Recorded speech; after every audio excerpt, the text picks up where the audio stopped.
Greetings, welcome back to Black Bear News, where we are discussing climate change, abrupt climate change, and things adjacent. My shirt is very green. I hope you like it. So real quickly, I was told that Catherine Ingram is going to be doing her own reading of the article Facing Extinction. So I was going to read the rest of the article at some point this week, and now I'm not going to because I think it would be more interesting to hear it from her. So I don't know when that's going to be posted. When I find out, I will let you guys know, and you can hear the entire article read by her, read by the actual author of that piece, which is very good, by the way. Some excellent writing, and yet another factual account of where we are and what are the possibilities that we can do anything about anything. I just really randomly wanted to say, or I guess I was thinking about why I do this channel, or what's the point of waking up to this information? What's the point of waking other people up to this information? I think having the knowledge is incredibly, it's empowering, and it also will shine a light on your place in the world and your actions in the world and how they affect others. I think it's a very different thing to know what's going on, to know what is going to be in our near future, and to live accordingly. I guess by the example of, say, if you were a smoker, a lifelong smoker, and your child contracted lung cancer, and you thought maybe your secondhand smoke had something to do with it, would you continue smoking? Knowing this, having this knowledge, having the knowledge that possibly your smoking caused your child's cancer, or would you, at least try to moderate or modify your behaviors? And let's say that cancer, that lung cancer, is terminal. Do you just become the kind of person that's like, well, they're going to die anyway, so let's just keep on smoking? What do you do in the face of that knowledge? That's really kind of the question and the answer of, like, what do you do in the face of this knowledge? You do your best, hopefully, to mitigate your impact on the destruction of the planet, and urge others to do the same, and hope for some kind of collective consciousness, some kind of collective awareness to arise and lead us down a different path, or at least maybe to do better with the time that we have left. It's a fairly huge question, and that is why I do this channel, because it's a gigantic question, and I don't think not knowing is better. Because eventually everyone will know. That's the thing. I mean, whether you know now or whether you know later, eventually everyone will know. And I just think that if we are going to do anything, do any kind of right action in the face of this, any kind of mitigation, or any kind of drawdown, everyone has to know. You have to do your best to educate people. The ignorance has to be overcome. Just allowing people to be ignorant of this and to allow everything to continue as it is a dereliction of duty as a holder of this knowledge. It's malpractice by the doctor who knows that you have cancer and won't tell you that you have cancer. So I'm just going to go through a bunch of stuff today, a bunch of articles. That's what I'm going to do. I'm not going to read entire articles. I'm going to just give you guys like an overview of all the exciting things, or not all, many exciting things that are happening on our planet. This is first off from Zero Hedge, and please don't comment on the source.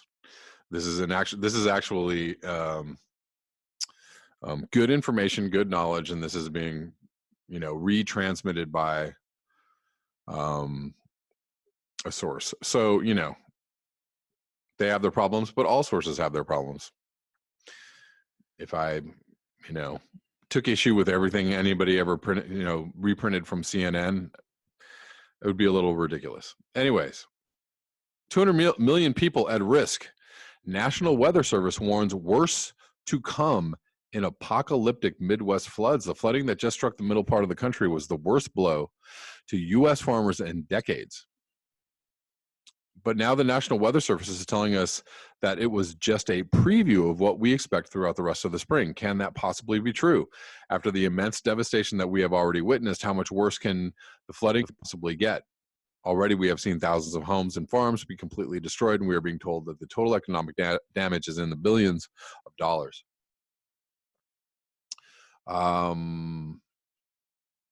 Thanks to a very snow winter, a massive amount of snow is going to melt during the next several weeks and into the summer, and that alone should produce tremendous flooding. But on top of all that melting snow, forecasters are telling us that it will be a very rainy spring. In fact, the Weather Channel is warning that there will be above average precipitation across much of the lower 48 over the next 3 months. And the one meteorologist is forecasting that it is not looking like we're going to see any dry stretches anytime soon. So let me bring up a problem with this article. Not once do they mention climate change. I'm skimming through this, and I don't see. They're talking about losses of wheat and corn in the U.S. They're talking about severe weather in Australia. I mean, it's fairly amazing. Yes, Zero Hedge does skew alt-right or right, whatever you want to call it. And it's amazing that they would have this article about apocalyptic flooding and not mention climate change. I wonder why. Because this is exactly what has been predicted in the face of ongoing abrupt climate change. Moving on, U.S. farmers hit by tariffs see crops swept away by flood. Midwest flood risk to persist for months. The most widespread destruction we have ever seen in our state's history. Basically this is from Desdemona Despair. Even as flood waters receded in hard-hit places in the Midwest, experts warned Saturday that with plenty of snow still left to melt in the northern states, the relief may only be temporary. So same news, different source. Let's see if they mentioned climate change. So they're talking about, both of these articles are talking about economic and food supply devastation, and neither one mentioned climate change. Okay, awesome, guys. The thing to know about this is that climate change is getting worse. It's not going to get better. It's not going to plateau. It's not going to level off. It's not going to slowly get worse. It's actually going to get a lot worse very quickly. These problems will continue. These problems will hit the economy and hit people's ability to feed themselves and to survive in a normal fashion, just like the as predicted by the Fed, or the Fed spokesman that I read from their article yesterday. More flooding news. Midwest flooding hits Superfund sites, including some with radioactive materials. Oh joy. Several Midwestern states have been significantly impacted by recent extreme flooding, which has hit U.S. corn, soybean, and wheat farmers especially hard. The EPA now says that floodwaters have reached 8 Superfund sites in Iowa, Missouri, and Nebraska, according to Bloomberg. Because floodwater levels remain high, it isn't possible for EPA personnel to reach the sites and test these sites, which are in need of major environmental cleanup due to the presence of hazardous waste and toxic chemicals such as arsenic and cyanide, to name a few of the poisonous chemicals found in areas now federally designated in need of decontamination. But officials at other environmental organizations say the EPA should treat the possibility of spreading contamination as the serious public health threat that it is. Some of the impacted sites contain radioactive materials in addition to toxic chemical compounds. Oh, joy. Moving on. This is fairly amazing. This is from March 22nd. So this is a few days old, almost a week old. It was 70 degrees in Alaska this week. Forget Cancun, spring break in Alaska is where it's at. Bizarre March warmth has engulfed the frontier state, setting an all-time temperature record in the latest manifestation of new climate gripping the Arctic. This is new climate, not climate change, but this is climate change. On Tuesday, Klawock, Alaska topped out at 70 degrees Fahrenheit. That is just amazing. That marks the earliest 70-degree Fahrenheit day ever recorded in Alaska. All right. Records falling again, 2019. Look for it to be a record-setting year on many fronts. A previous record was set just 3 years ago when Klawock reached 71 degrees Fahrenheit on March 31st. In comparison, many cities in the Northeast have yet to crack that mark. And I will say, even Los Angeles, over the last month, has averaged like in the mid to high 60s. We haven't seen a lot of 70-degree days until just recently. We had, it's been fairly cool.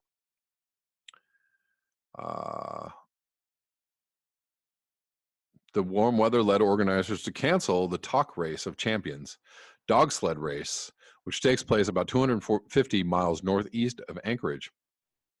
Organizers said the unprecedented warm weather had made trails unsafe for mushers and their dogs by this weekend. Wow. Record-setting warmth spread over Western Canada and the Pacific Northwest as monthly records fell across British Columbia, Alberta, and the Northwest Territories, and the Yukon. This is from March 20th from Seattle. 79 degrees at SeaTac. I didn't even really know that was going on. 78 in Northwest Seattle, 74 Bellingham, 79 Olympia, 79 Hoquiam, 79 Quileute. Wow. 80 degrees in Seattle in March. Guys. Holy moly. And in other places that are experiencing higher than usual warm weather, other northern climes, this is from Common Dreams. We can't trust the permafrost anymore. Doomsday vault at risk in Norway.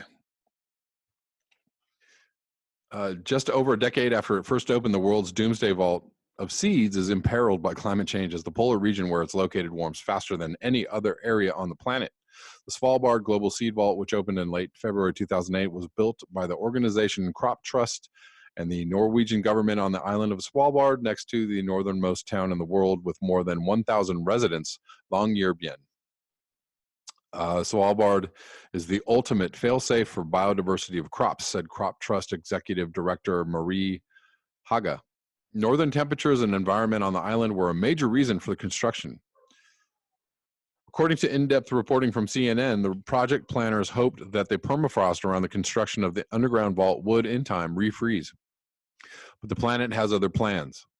Longyearbyen, and by extension the vault, is warming more rapidly than the rest of the planet. That's because the polar regions of Earth, the coldest areas on planet, are less able to reflect sunlight away from the polar seas due to disappearing ice and snow cover. It is an ironic turn of events for the creators of the vault who chose the location for the vault because the area is not prone to volcanoes or earthquakes, while the Norwegian political system is also extremely stable.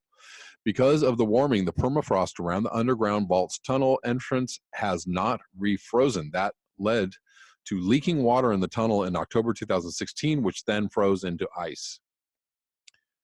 In response, CNN reported Statsbygg, the Norwegian state agency in charge of real estate, undertook 100 million Norwegian krone of reconstruction work. That's $11.7 million, more than double the original cost of the structure.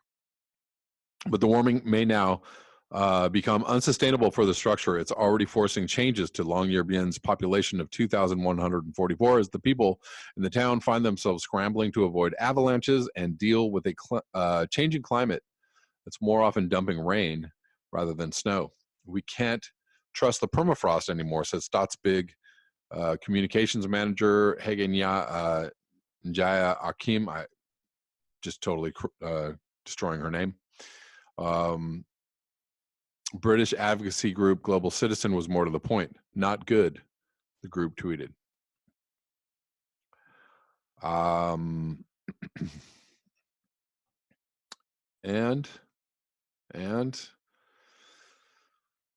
lastly but not leastly, melting glaciers. Gosh, seems like there's a lot of melting permafrost and glaciers and Arctic ice caps and Antarctic ice caps there, guys. Melting glaciers unveil dead bodies, ancient disease, and more. Temperatures are rising on Mount Everest, causing glaciers and snow to melt and exposing the remains of deceased mountaineers who attempted to climb the mountain. Hundreds of people have died while attempting to climb the mountain, and the majority of bodies are believed to still be buried beneath the snow. Now, thanks to melting glaciers, those bodies are starting to become exposed. Melting glaciers are a growing concern, not just around Mount Everest. Not just a concern, not just Mount Everest, but across the world. Since the early 20th century, glaciers have diminished rapidly, with several ice caps, glaciers, and ice shelves wiped out entirely. Mount Everest glaciers are melting, and the remnants buried for decades below the surface are beginning to reemerge. Most alarmingly, expedition operators are starting to find the dead bodies of climbers who attempted to scale the mountain.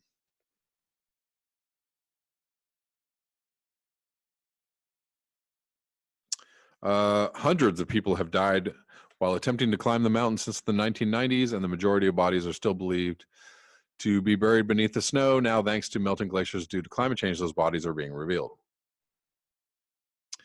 The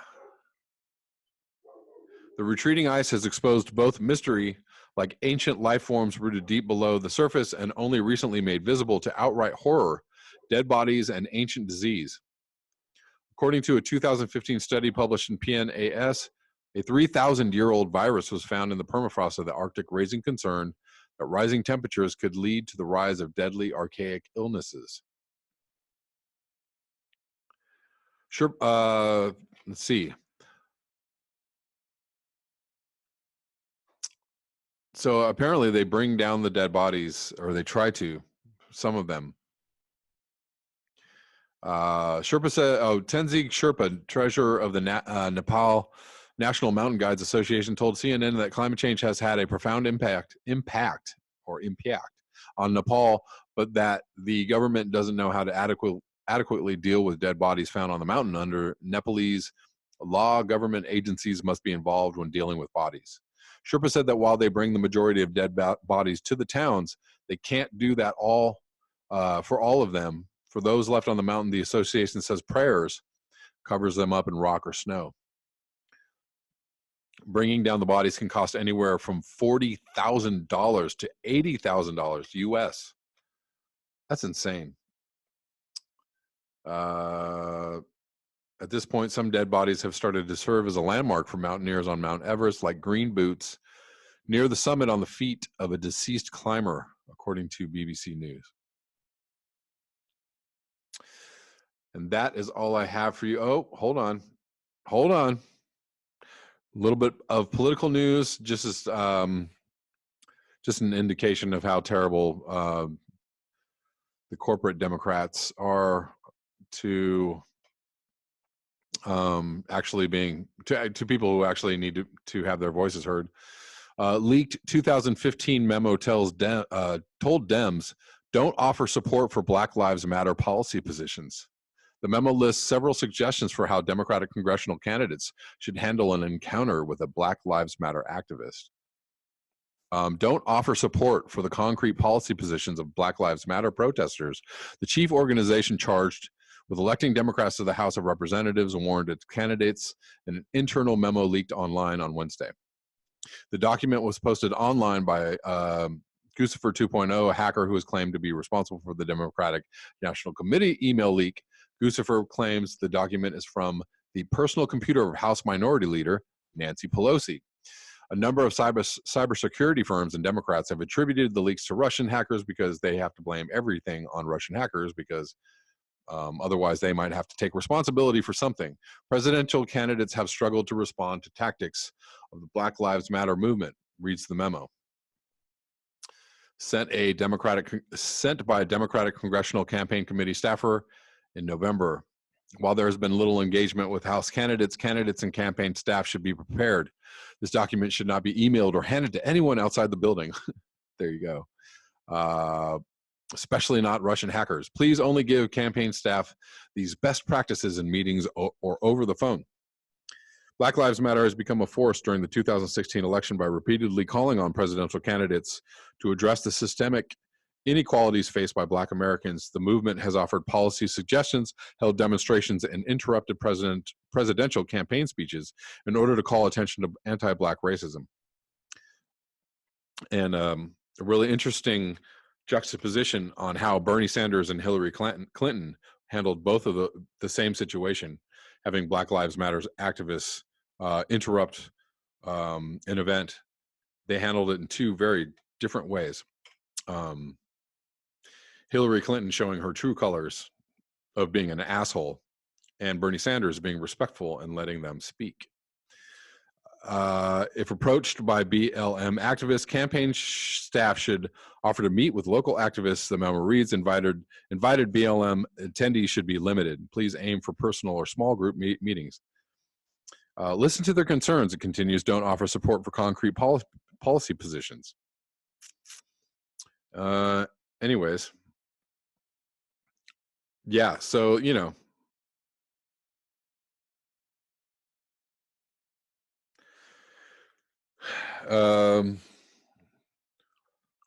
the Democratic Party not really wanting to be a force of change on any levels, and that it shows by the fact that they're willing to kneecap and subvert and to, you know, even denigrate like the more progressive members of the party. They want to sideline them. They don't want their voices to be heard. They want them to go away because the Democratic Party wants to remain a corporately funded institution that keeps the status quo in place, so they are not your friends, not as they currently exist. They either need a massive overhaul, or they need to go away, or we need a third party that actually addresses people's concerns, all people's concerns on all levels. That's all I have for you today. Thank you so much for your eyes, your ears, and your conscience. If you would like to support this channel, you can do so at the links below. Until next time, peace.